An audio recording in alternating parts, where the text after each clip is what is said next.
But this is why Justice Stevens is showing all of us why Justice Scalia wanted to call him so stupid. This would have been the decision of the court had we lost one more judge on this case. If Congress believes that such a statute will benefit the people of the nation and serve the interest of cooperative federalism better than an enlarged federal bureaucracy, because we all know how they hate that, huh? Washington, D.C. hates enlarged federal bureaucracies. Look at this, last sentence. We should respect, the U.S. Supreme Court, there were at least 4 of them, we should respect both its policy judgment and its appraisal of its constitutional power. Blank check. Exactly. A complete carte blanche for Congress. In fact, the Supreme Court just said, you don't need us anymore. Congress can do whatever it wants. We're all out fishing now. These guys are so out to lunch that they could ever believe. So, can you believe that Stevens wrote this and the other 3 justices said, yeah, that sounds good. Yeah, this is unbelievable. This is so astonishingly empty formalistic reasoning of the highest order, it just makes your head spin. This almost makes you want to cry too. This is how stupid and absolutely frustrating that people on the United States Supreme Court could say such a thing. It's so contrary to the principles of our country and the principles of the checks and balances and separation of powers. So amazing. But they had to find a way to say, yeah, Congress can do this. So they just said they could. They can do whatever they want. Okay, next one. This is my favorite quote from the whole decision. It appears in this at least twice. And it's the very back page of the book. But the Constitution protects us from our own best intentions. Have you ever heard of anything like that? Folks, this is a United States Supreme Court decision that says this. If every one of your state senators, your state reps, your sheriffs and county commissioners, in fact, if half of them, if a fourth of them knew and understood this, we'd get our freedom back tomorrow. It would stop being in ridiculous wars that we shouldn't be in. It would stop the welfare state. It would stop the police state. It would stop dead count. It would provide freedom for all of you. Because the Constitution protects us from our own best intentions. It divides power among sovereigns and among branches of government precisely so that we may resist the temptation to concentrate power in one location as an expedient solution to the crisis of the day. End quote. The crisis of the day. The crisis that is caused by our own government. And then they want to provide you with some solution because they know they scared you to death. And they've got you now. And we haven't been vigilant. And we have trusted government. And the Founding Fathers told us, don't ever trust government, but bind them down with the chains of the Constitution. Next one. Next one. Play that. Government drives. Should we replace Virginia with the word Wisconsin? Would it be any different? General James Kimber, in the movie Gettysburg, just described state sovereignty. Wisconsin, by God, sir, should be run by Wisconsinites. That's the way it was set up. That's what we're supposed to do. Even as inept or incompetent as we might be in Arizona, I still think, in the 48th enclave, I really believe we could run the Grand Canyon by ourselves. I think we could. I think we could find somebody in Arizona that could stand there and tell people, no, go this way, no, go that way. Thanks for coming, raise the gate. I still think we can do that. I know it's hard, but I believe we can. We can do this. General Kimber was killed in that war, but he was so right about what he said here. And I'll tell you right now, the President of the United States has no authority, no power, no jurisdictional authorization, no constitutional authorization to tell your sheriff or your state to do anything. It does not exist. And everyone in government, from the dog catcher all the way down to the president. Have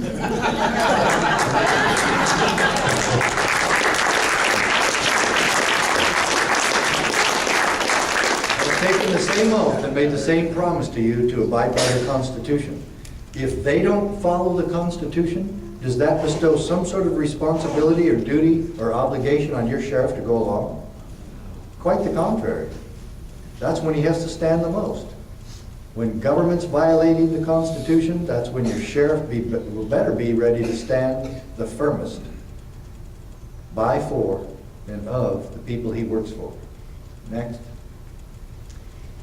This is the order of the court. We're just about finished here. We're at the end. Let's start in the yellow. Again, you better believe that is definitely in this book. The federal government may neither issue directives requiring the states to address particular problems, nor command the state's officers or those of their political subdivisions. That takes into everything, doesn't it? Nobody in this state now can be ordered by the federal government to administer or enforce a federal regulatory program. It matters not whether policy making is involved, and no case-by-case weighing of the burdens or benefits is necessary. Such commands are fundamentally incompatible with our constitutional system of dual sovereignty. Folks, remember when I told you that this case was the most powerful 10th Amendment decision in the history of our country? Now you know why. Because it is.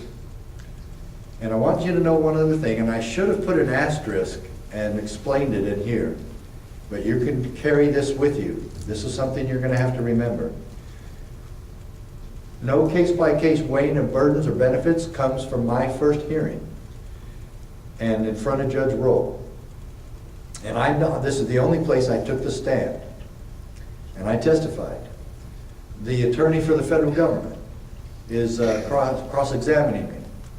And she stops for a moment and she turns to the judge and she's talking to the judge. There's only a judge, there's no jury.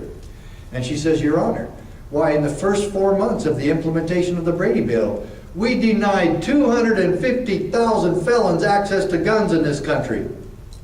And he stopped her and he said, Counselor, do not try to pretend in this court that your statistical analysis somehow equates to constitutionality. And folks, that is going back to the principle that the Constitution protects us from your best intentions. It protects us from the EPA.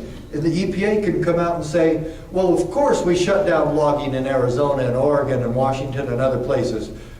Of course we ruined a bunch of jobs, but we made the air cleaner. Oh, no, and we saved the spotted owl. And of course the water is cleaner, so we get to do all these abusive things. And of course we're constitutional because we provided some sort of benefit.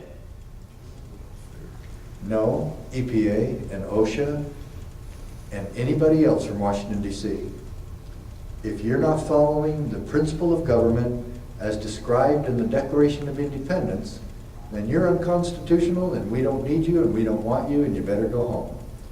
And that's the part right after it says that our entire system is based on unalienable rights known as life, liberty, and the pursuit of happiness. The very next line says what all government is for. To secure these rights, governments are instituted among men. It almost sounds religious, doesn't it? Because it is. And now, I leave all this with you, with the hope that we can take back our country and save a little bit of this country for our children and grandchildren. When I was converted to the Constitution, I was in that class with Dr. Skousen. He had all 240 of us big tough cops stand up and he made us go through a little kindergarten exercise. And I never forgot it. And when he handed me the book, The Making of America, he looked into my face and he said, promise me that you'll teach these things to your children. I promised him. I have. And now I started teaching them to my grandchildren. And the oldest just barely turned 4. And And she was born on the 4th of July. And her name's Liberty. Liberty the long-hearted. And I've taught this to her now. She's a precious little ball of liberty. And everybody needs liberty. And that's what I'm about. That's all that I'm about. I've dedicated my life to this holy cause. The holy cause of liberty, as Patrick Henry said in his famous "Give Me Liberty or Give Me Death" speech. And I want to dedicate this meeting to you, to Dr. Skousen's memory, to the Founding Fathers, to America, to people who are willing to stand for freedom, even at the risk of going to jail and losing everything. I'm honored to be with you. I thank you for this invitation of being here. And I close with what I call America's political prayer. Remember, I learned this at police training. It goes like this.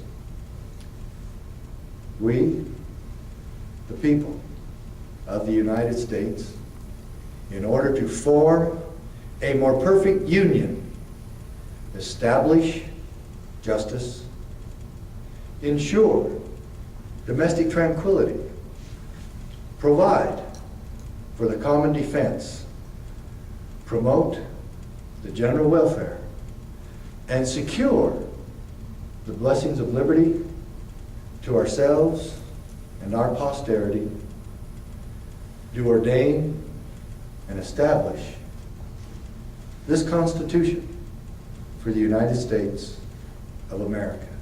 And as my little Libby says, that's the eagle. Thank you so much.